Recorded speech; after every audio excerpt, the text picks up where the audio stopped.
नमस्कार। सभी 12 राशि के दर्शकों का बहुत बहुत स्वागत। आज हम चर्चा कर रहे हैं, एक विषय नया है और सबके लिए बड़ा उपयोगी है। इसी के साथ साथ ये 12 की 12 राशियों के लिए एप्लीकेबल होगा, लेकिन इसका कोई सीक्वेंस नहीं है। बहुत लोगों की शिकायत रहती है कि आप यहाँ लिखो कि ये मेष राशि है, अब वृष राशि। वो सब कोई चक्कर नहीं है। जिसको अगर किसी प्रकार की भ्रांति हो या समझ में नहीं आता हो तो कृपया अपना समय व्यर्थ ना गंवाएं। आज का विषय है 12 राशियां हैं, लेकिन 12 राशियों में किसी ना किसी राशि को कोई कष्ट रहता है, किसी की ढैया, साढ़े साती, ये सब चलता रहता है। अब कुछ लोग ऐसी कमियां ढूंढते हैं, मैं तो बड़ा ज्ञानी हूँ, पंडित जी ज्योतिषी को कोई शायद ज्ञान नहीं है। गलती से क्या होता है, ढैया शब्द है, ढैया चल रही है, गलती से मुंह से निकल गया साढ़े साती चल रही है। एक दो दिन पहले ऐसा हुआ और उसने कमेंट किया, बोला पंडित जी थोड़ा ठीक से देखो, साढ़े साती नहीं चल रही, ढैया चल रही है। तो नीचे कमेंट में 2-3 आदमियों ने समझाया उसको कि देखिए गलती किसी से भी हो सकती है। तो इसका मतलब तो ये तो है नहीं कि हम बिल्कुल ही अज्ञानी अनपढ़ हैं। तो ऐसे जो दर्शक हैं उनसे निवेदन है, कृपया अगर उनको गलती लगती है तो कृपया वो ना देखें। आगे बढ़ते हैं।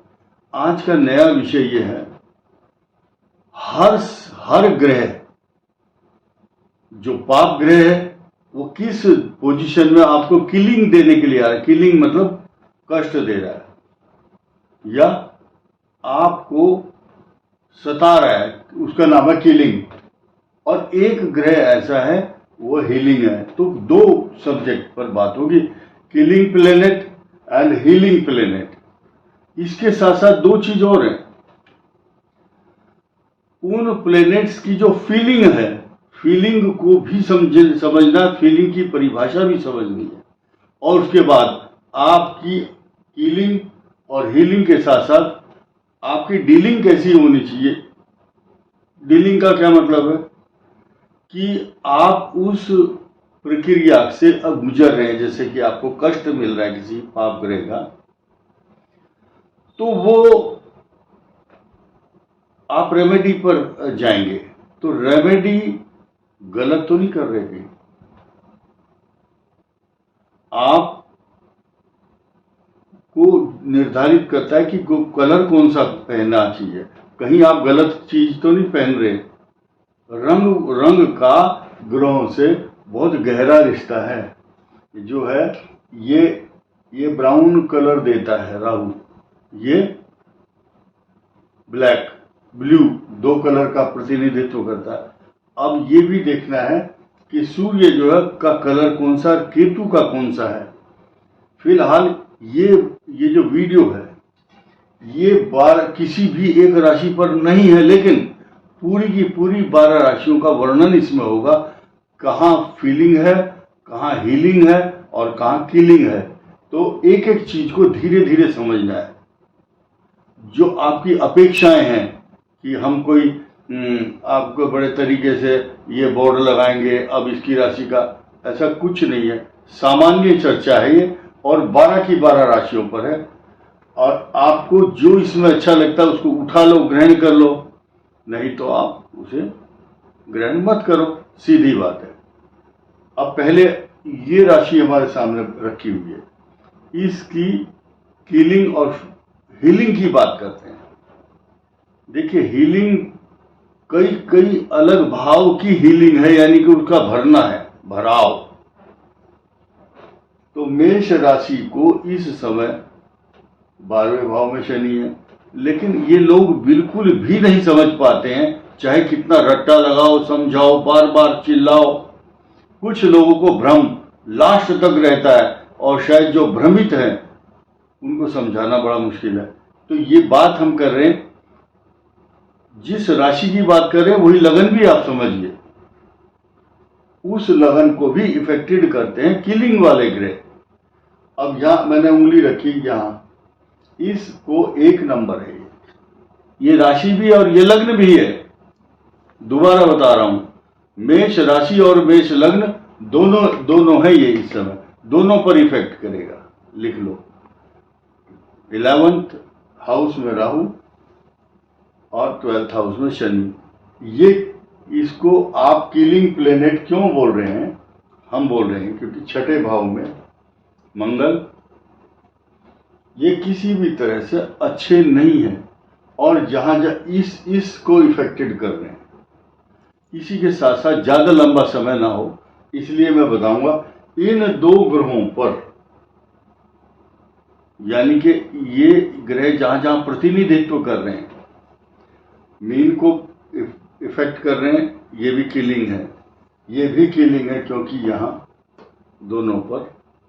तो किलिंग शब्द का अर्थ ये नहीं कि वो आती हत्या करेगा, मार देगा, तलवार बंदूक छुरा चलाएगा, ऐसा नहीं है। यानी कि आपको ऐसा मानसिक संताप, दर्द और पीड़ा देगा कि उसका नाम किलिंग रखा हुआ है। ये 2 हुए। तो मैंने इस हिसाब से ये कवर किया, ये भी किया और ये भी कर दिया। ये सब नेगेटिव ग्रहों की बात हो रही है, हीलिंग की इसके बाद है। फिलहाल इसकी जो हीलिंग की बात करते हैं, यहां बृहस्पति आपकी इनकम हाउस की हीलिंग कर रहा है, आपके भाग्य स्थान की हीलिंग करता है। तो जो बच रहे हैं इस किलिंग से, वो समझिए कि उनकी कुंडली में अच्छे ग्रह हैं तथा बृहस्पति ग्रह उनको बचाता है क्योंकि वो भाग्य स्थान को देखता है। तो भाग्य से बचता है मनुष्य। तो लास्ट में बोलेंगे मेरी किस्मत है। तो मेष राशि की जो किस्मत है और मेष लग्न की, दोबारा रिपीट कर रहा हूं, मेष लग्न भी इंक्लूड है इसमें जो प्रेडिक्शन चल रहा है, तो वो आपको सपोर्ट देगा। अब दूसरी बात, अब यहां आ जाओ मकर पर। मकर की जो हीलिंग है वो नहीं है, बल्कि यहां से तीसरे भाव में शनि तो है, उस शनि से मंगल को और शनि को आपस में एक दूसरे देख रहे हैं। ये पराक्रम तो, हिम्मत तो आपकी कम नहीं हो रही है। लेकिन अब यहां से तीसरा भाव, यहां से तीसरा भाव, यहां से 12th हाउस, इन दोनों के जो स्वामी है वो बृहस्पति हैं और शत्रु राशि में बैठे हैं मकर से छठे। अगर ये हीलिंग देना चाहें तो भी नहीं दे पाएंगे मकर को। और तीसरी बात जो निगेटिव जा रही है, यहाँ हीलिंग नहीं है, यानी कि आरामदायक ग्रह नहीं है जो बचाएं। यहां से अष्टम भाव पर जाइए, मकर के अष्टम भाव को केतु और सूर्य इफेक्ट कर रहे हैं क्योंकि कल सूर्य का पूरा प्रभाव सिंह पर आ चुका है और केतु के साथ युति ये 18 वर्ष बाद की है। आफ्टर 18 ईयर्स ये इकट्ठे हो रहे हैं। तो ये हीलिंग नहीं है यहाँ पर, ये सिर्फ किलिंग, यानी कि कष्ट। किलिंग का मतलब कष्ट, ये समझिए, ये कोड है। तो मैंने 4 राशि कवर की, मेष और मीन और कन्या और मकर। तो मैं धीरे धीरे अब इधर बढ़ता हूं। वृषभ राशि का जो पंचम भाव है, संतान का भाव, ये किलिंग है, यानी कि कष्ट कारक है। इसके अलावा ये जो चतुर्थ भाव है ये भी अच्छा नहीं है, ये हीलिंग नहीं दे रहा है, पीड़ादायक। इसके अलावा जब चतुर्थ और दशम में राहु और केतु होते हैं तो पीड़ादायक होना स्वाभाविक है। तो इनकी जो फीलिंग और उसके बाद में आपको डीलिंग कैसे करनी है, या पूजा करनी है, या कौन सा रंग, कौन सी पूजा। एक चीज हमेशा याद रखना, जब कोई किलिंग वाले ग्रह आते हैं जो कष्ट देते हैं, उस समय आप उपाय ही नहीं कर पाओगे। लोग बोलते हैं कि नहीं जी उपाय बताओ, उपाय बताओ। बहुत उपाय बता सकते हैं, लेकिन जब कोई ग्रह कष्ट कारक आता है तो वो उपाय नहीं करने देता। और ख़ास तौर से वो उपाय नहीं करने देगा जो आपकी कुंडली में भी आपको प्रताड़ना दे रहा होगा अंदर से, कुंडली के अंदर। तो उसका इस किलिंग वाले ग्रह से समझौता हो जाता है। इसलिए आप ऐसी परिस्थितियों में, विषम परिस्थिति, विकट परिस्थिति में आप जो उपाय है वो भी नहीं कर पाओगे। यानी कि कुछ ग्रह ऐसे होते हैं, वो आते ही आक्रमण करते हैं और वो संभलने का मौका नहीं देते। या आदमी 10 मिनट पूजा ही कर ले या उसका उपाय ढूंढ सकता है, नहीं, वो मौका नहीं देगा। आइए मिथुन पर। मिथुन के लिए इस समय चतुर्थ भाव अच्छा नहीं है। जिन जिन लोगों की कुंडलियों में बाल्यावस्था में या बर्थ चार्ट में जन्म के समय वाली कुंडली में चतुर्थ भाव इफेक्टेड होगा, तो वो आपके सुख के जितने भी साधन हैं सब छीन रहा है, घर से बेघर करता है। कोई रोजगार के लिए मारा मारा फिरता है और कोई अपनी घरेलू समस्याओं के कारण। खास तौर से मिथुन राशि की जो समस्या है वो थोड़ा गंभीर है इस समय। और इसलिए गंभीर है क्योंकि किसी की राहु की महादशा है, किसी की बृहस्पति की है और किसी की शनि की है।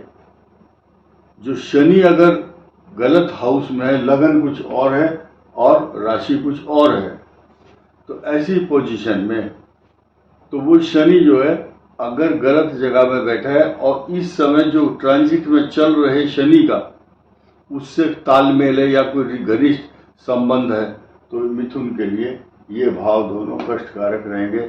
चतुर्थ और दशम, सुख के साधनों में कमी और घरेलू अशांति और रोजगार से संबंधित कुछ विवाद। तो अब आप देखेंगे कि जो आपकी महादशाओं का कोरिलेशन है आपकी कुंडली के साथ क्यों है। कुछ लोगों का कहना है, ये मतलब शिकायत समझो, कि हम बीच बीच में बोलते हैं कि अपनी कुंडली देखो, उसमें पता चलेगा आपको आपका ग्रह कहाँ बैठा है। तो वो सज्जन बोलते हैं अगर हम कुंडली देखते तो भाई हम आपके वीडियो देख रहे हैं, आप ही बताओ। तो आप ये बताओ कि आपके घर जाकर के हमें कैसे पता चलेगा, किसके घर जाऊं जो आपकी कुंडली को पढ़ करके आपको सुनाऊं। इतनी समझ आपको खुद होनी चाहिए, उस कुंडली को देखना आना चाहिए। यही हम बोलते हैं कि ये वीडियो सिर्फ उनके लिए जिनको बेसिक जानकारी होगी लगभग। अच्छा, कर्क पर आते हैं। कर्क की जो हीलिंग और फीलिंग है ये 3 दृष्टि से अच्छा नहीं है। धन कुटुंब वाणी में पाप ग्रह आ चुके हैं, तीसरा मंगल, और ये भाग्य स्थान बनता है किसका, कर्क का। ये 9वां भाव है, यहाँ 12 लिखा है और मंगल की इस पर दृष्टि है। और यहाँ से 8वें भाव में राहु, ये यानी कि किलिंग और हीलिंग प्लेनेट, किलिंग जो किल करने वाला प्लेनेट है, कष्ट देने वाला, वो चल रहा है इस समय 3 दृष्टि से, और हीलिंग वाला कोई नहीं है। तो ऐसी स्थिति में इसका जो कोऑर्डिनेशन है या इसको कोरिलेट करना है या उसका पैरेलल में जो चलने वाली महादशा है उसका भी यहाँ पर रोल होता है। आपका लग्न क्या है, लग्नेश क्या है, उसकी दशा क्या है, और आपका जो कोई ग्रह वक्री, अस्त, रेट्रोग्रेड, फॉरवर्ड तथा कोई अतिचारी तो नहीं है, अस्त तो नहीं है, पाप ग्रहों के साथ तो नहीं है, और किस भाव को वो देख रहा है। कर्क राशि के उन भावों को और दशाओं के अनुसार पीड़ा देगा, ये क्लियर है। अब आया सिंह का। सिंह की जो पोजीशन आप देख रहे हैं, यहाँ सूर्य और केतु। केतु कष्टदायक है, बार बार किलिंग शब्द बोलना उचित नहीं है, इसलिए मैं बोलूँगा कष्टकारक। के से किलिंग और के से कष्ट, तो ये कष्टदायक है सिंह के लिए दाम्पत्य जीवन को लेकर के खास तौर से। अब सिंह लगन की और सिंह राशि की बात करें तो इसकी जो दृष्टि है शनि की, आपका जो संतान भाव है, सिंह का संतान भाव ये है शनि की दृष्टि है और मंगल भी देख रहा है इस भाव को। तो जिनकी कुंडली में बृहस्पति और शुक्र नहीं देख रहे होंगे, यहाँ पर जरूरी नहीं है कि सबके ग्रह यहाँ देख रहे हो, जरूरी नहीं कि सबका सिंह लगन ही हो, तो ये उनके लिए स्थिति अजीब है, अच्छी नहीं है, प्रताड़ित कर रहे हैं ग्रह उसको। अब आया कन्या। कन्या को कष्ट वाला ग्रह सामने दिखाई दे रहा है, शनि और मंगल 180 डिग्री 12th हाउस में। यहां से 12th हाउस मंगल सूर्य का जो योग है, ये किस दृष्टि से अच्छा बताएं, अभी फिलहाल कोई अच्छी पोजीशन नहीं है, और साथ ही साथ इस बृहस्पति की यहाँ पर दृष्टि भी नहीं है। वो बात अलग है कि जो कोई कन्या राशि वाले सुखी हैं और अपने काम में लगे हुए हैं, तरक्की पा रहे हैं, तो वो आपका अपना भाग्य है। आपकी कुंडली में कोई पाप ग्रह ऐसे नहीं होंगे जिनके कारण आपको कष्ट हो, लेकिन ये भी कष्ट नहीं देगा उस समय ज़्यादा। लेकिन जिसे आपने सुना होगा कि दूध में मक्खी गिर जाए तो उसको आप निगल नहीं सकते, तो चम्मच से निकाल करके बाहर फेंकनी पड़ती है। ठीक इसी प्रकार इसको आंख बंद करके भी आप नहीं देख पाएंगे, मतलब भूल सकते। ये तो याद रहेंगे दोनों, बिकॉज मंगल और शनि का योग 13 सितंबर तक कुछ ना कुछ तो फीलिंग देगा। 180 डिग्री एक दूसरे को टकराव दे रहा है ना। इसके अलावा तुला पर आइए। तुला की चर्चा थोड़ी सी ज्यादा हो सकती है, 1%। सीधा सीधा ये कि छठे भाव में तो शनि है, ये हीलिंग कर रहा है, आपके घाव को, जख्मों को भरता है। लेकिन जितने घाव भरता है उतने ही तीर इधर से आ जाते हैं जख्म करने के लिए। पंचम बुद्धि, या अभी दोबारा एक चीज बताना चाहता हूं, ये तुला राशि भी है, तुला लग्न मान करके चलना है आपको शुरू से ही। जब जिस राशि की चर्चा होती है उसके लगन को भी इंक्लूड करना नहीं भूलना। तो तुला का पंचम भाव अच्छा नहीं है, बुद्धि को भ्रमित करता है। जिस मार्ग से नहीं जाना उसी मार्ग से जाना चाहिए, जिस मार्ग में नहीं जाना उसी को वो व्यक्ति गलती से चला जाता है। और जाना किस मार्ग को चाहिए, सुनिए। महाजनों ये न गतः सपंथा, जिस मार्ग से महापुरुष लोग, ज्ञानी लोग गए हों। तो आप सभी 12 राशि के लोगों से निवेदन है कि अनुचित मार्ग पर चलने से, क्योंकि ये बुद्धि भ्रमित करता है, तो आप संकट और परेशानियों का सामना करेंगे। क्यों करेंगे, ये बात इसलिए कह रहा हूं क्योंकि तुला के 12th हाउस में अकेला ही ग्रह यह आपको हिला करके रखेगा, व्यथित, विचलित, अशांत, तनावपूर्ण। और तुला राशि वाले अपने डोमेस्टिक मामलों में, पिता के, भाई के, अपने बिजनेस के, नौकरी के सारे मामलों में व्यथित और पीड़ित रहेंगे। अब यहां एक हीलिंग की बात आती है, यानी कि आपको आपके जख्मों को भरने के लिए यहां पर तैयार बैठे हैं गुरुदेव। लेकिन गुरु की जो कंडीशन है वो समझिए। एक तो प्लस पॉइंट है कि तुला का स्वामी यहां पर है बृहस्पति के साथ और मित्र भाव में है। लेकिन आप इसको नहीं भूल सकते कि जो बृहस्पति है, एक तो तुला का शत्रु होता है और शत्रु राशि में ही बैठे हैं। बस एक चीज है, सिद्धांतों के अनुसार, जैसे आपका पिता है तो पिता का काम है बच्चों को आशीर्वाद देना, हर पर, चाहे पड़ोसी का बच्चा हो। जो ज्ञानी लोग हैं तो ज्ञानियों को या पिता के समान, भगवान भी तो पिता ही है, तो वो इस तरह से यहाँ पर दृष्टि डालते हैं, तो ये शुभत्व प्रदान करते हैं। ये पॉजिटिव चीज है। बाकी ये जो शनि है यहाँ पर छठे भाव में 1 2 3 4 5 6, इस पर शनि विराजमान है और मंगल की इन पर दृष्टि है। आ जाइए वृश्चिक राशि की जो इनकम हाउस है बहुत अच्छा है। पंचम भाव बुद्धि स्थान नॉट गुड, क्योंकि जब बुद्धि, आपका जो ब्रेन है वही ड्राइव करता है आपकी लाइफ को।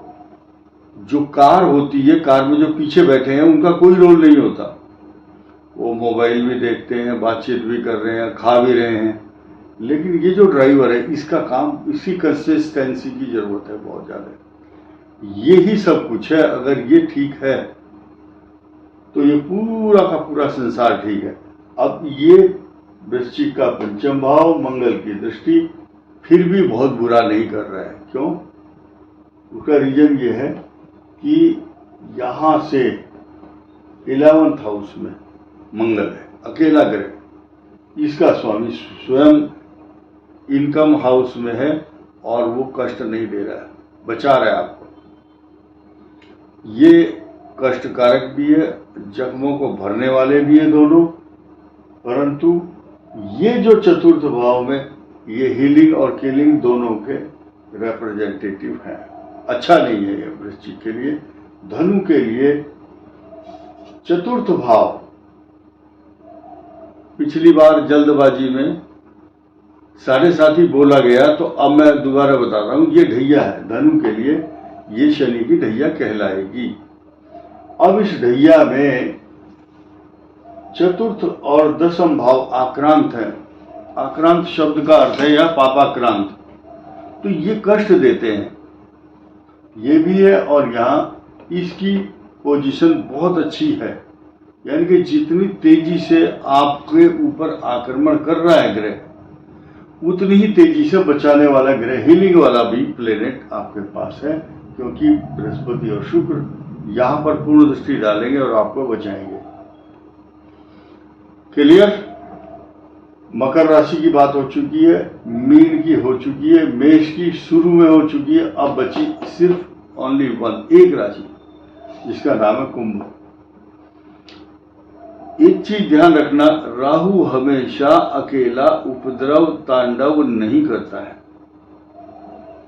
राहु इंडिविजुअल अगर अकेला है कोई नुकसान नहीं देगा, किसी के साथ सानिध्य अगर मिल गया तो वो तरह तरह के एक्ट करता है, या उस व्यक्ति को भ्रमित भी करता है और इंडिपेंडेंट भी बनाता है, स्वाभिमानी बनाता है, अपनी गोपनीय बातों को किसी के सामने डिस्क्लोज करने से रोकता है। कुंभ राशि वाले इस समय सेल्फ मेड हैं, जागरूक हैं, लेकिन मैरिज लाइफ को लेकर के थोड़ा सा दिक्कत रहेगी भविष्य में भी। ये कब तक है? 6 दिसंबर 2026 तक, 26। तो ये सारी बातें मैंने आपको बताई सिर्फ कीलिंग और हीलिंग प्लेनेट के बारे में। कौन सा जख्म भरता है और कौन सा जख्म देता है, और कई बार जख्मों को भरने वाला भी है और देने वाला भी। अब बात करेंगे फीलिंग और डीलिंग की, यानी कि अब आप ये समझिए, आपको खराब फीलिंग आ रही है कि मेरा ग्रह खराब है, मेरे पास गाड़ी घोड़ा खाना पीने का सब सामान है, फिर भी मैं दुखी हूं। लेकिन ऐसी पोजीशन में पाप ग्रह की अंतर्दशा तो होती नहीं है, तो जो गोचर ग्रह है वो आपको पॉजिटिव रेस्पॉन्स देने लगते हैं।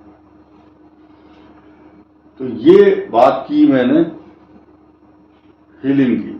ये जख्मों को भरने वाले ये ग्रह मिथुन पर, और इनकी जहां जहां दृष्टि होगी यहाँ तुला को के लिए और कुंभ के लिए अच्छी हीलिंग और फीलिंग देंगे। लेकिन पहले से ये मान लिया खराब ग्रह चला गया, अब आप अच्छे ग्रह की प्रतीक्षा में अच्छा फील कर रहे हैं। कुछ ग्रह तो आते ही अच्छा महसूस करा देते हैं, और ऐसे ही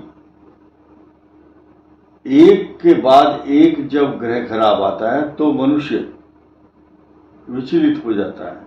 तो ये है किलिंग प्लेनेट। अब इसमें बहुत बड़ा रोल किसका है? मैंने शुरू में कहा था, आप पूजा करना चाहते हैं लेकिन हो नहीं पा रही है, यानी कि कुछ ग्रह जो है आपको पूजा करने ही नहीं देंगे, टाइम ही नहीं देंगे, और आपके माइंड को दूसरी तरफ डाइवर्ट करेंगे। इसलिए डाइवर्ट करते हैं ताकि आप उपाय ना कर पाए उस ग्रह का। आप देखेंगे खूब आदमी तैयार रहता है कि हाँ मैं कुछ करूंगा, लेकिन नहीं हो पाता। यहाँ रंगों की बात की थी मैंने शुरू में, यानी कि जिन जिन के ऊपर बुरा असर पड़ता है, ये मीन जो है कंट्राडिक्टिंग कलर अगर यूज करते हैं तो इनके लिए बहुत खराब होगा। इनको फिलहाल काले ब्लैक कपड़ों से बचना चाहिए। ये सारा का सारा ब्लैक कपड़ा, ब्राउन कपड़ा, जो भी कुछ है, ये वृश्चिक और कर्क के लिए भी है। अपना किसी से शेयर मत करो, कोई भी चीज पॉजिटिव होकर चलो, और हल्का पीले कलर का कोई आइटम अपने पास रखो। 1, 5, 9 के लिए जो पॉजिटिव कलर है वो है ऑरेंज, ध्यान रखना। और ओम सूर्याय नमः इस मंत्र का जाप। सूर्य नारायण के अंदर से निकली हुई गैस 55,000 किलोमीटर ऊपर तक रह जाती है, हीलियम गैस। लेकिन अब ध्यान दीजिए, सूर्य के द्वारा ऊर्जा को खींचा जा रहा है, चाहे सोलर पैनल हो चाहे कैसे भी हो। तो सूर्य के जो एक्शन और रिएक्शन है वो बड़े अजीब और विचित्र हैं। सिंह के लिए तो बहुत अच्छा है, लेकिन यही सिंह के लिए, मकर के लिए अच्छा नहीं है। बाकी जो सूर्य ग्रह है, सूर्य ग्रह आत्मा है इस सृष्टि की। जब आप सूर्य की ऊर्जा खींच रहे हैं, पूरा संसार सूर्य की ऊर्जा से कोई बिजली बना रहा है। लोग इतने मतलब परस्त हैं इस संसार में, चाहे सरकारें हों चाहे कोई हो, बोले सूर्य तो किसी के रिश्तेदार तो लगते नहीं, चलो इसकी ऊर्जा से कुछ इस्तेमाल कर लेते हैं। तो ये सब चीजें जिनका सूर्य खराब है, यानी कि सूर्य तो 12 की 12 राशियों को इफेक्टेड करता है। इसलिए अपने इष्ट देवता, कुल देवता, सूर्य देवता का ध्यान करके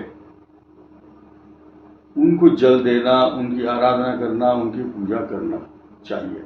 और जो पॉजिटिव कलर है वो आपकी किस्मत को बदलेगा।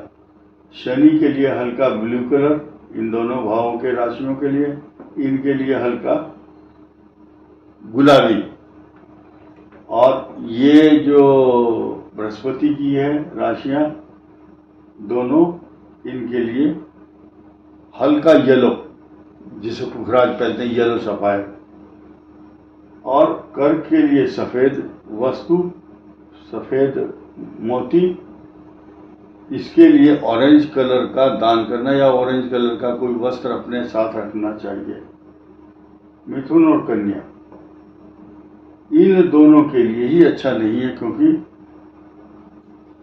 यहां से चतुर्थ भाव ज्योतिष शास्त्रों में अच्छा नहीं माना जाता है, ये कष्टकारक है। तो मिथुन की जो जितनी कष्टकारक पोजीशन है, उतनी ही आपको बचाने वाले ग्रह भी तैयार बैठे हैं। तो ज्यादा अनहोनी नहीं करने देंगे ये आपको। अब ये दो भाव हैं, ये लास्ट है। मेष राशि, मेष लगन का जातक हो, चाहे वृष राशि, वृषभ लगन, ये हर लग्न हर राशि के लिए एप्लीकेबल होगा। फार्मूला एक बताऊंगा अभी 2 मिनट बाद। इन दोनों राशियों के लिए सिर्फ मंगल ग्रह यहाँ से पंचम और यहाँ से द्वादश कष्टकारक बना हुआ है, इसलिए महामृत्युंजय मंत्र का जाप करना चाहिए सबके लिए। और बाकी आप मंदिर नहीं जा सकते, कोई बात नहीं, छोड़ दीजिए उस बात को। और कहीं कहीं मंदिर नहीं है किसी देश में, तो ऐसी स्थिति में कब किसका जाप करना चाहिए? कहीं ऐसा तो नहीं आपके जाप करने से दूसरे ग्रह के द्वारा इफेक्ट गलत हो रहा हो। अब ये राहु है, जैसे राहु डायग्नोस नहीं होने देता, आपको पूजा भी नहीं करने देगा, लेकिन आप दुखी रहेंगे, ऐसा इस ग्रह के कारण वेदना प्रताड़ना मिलती है। इस वीडियो में इतना ही। धन्यवाद, नमस्कार।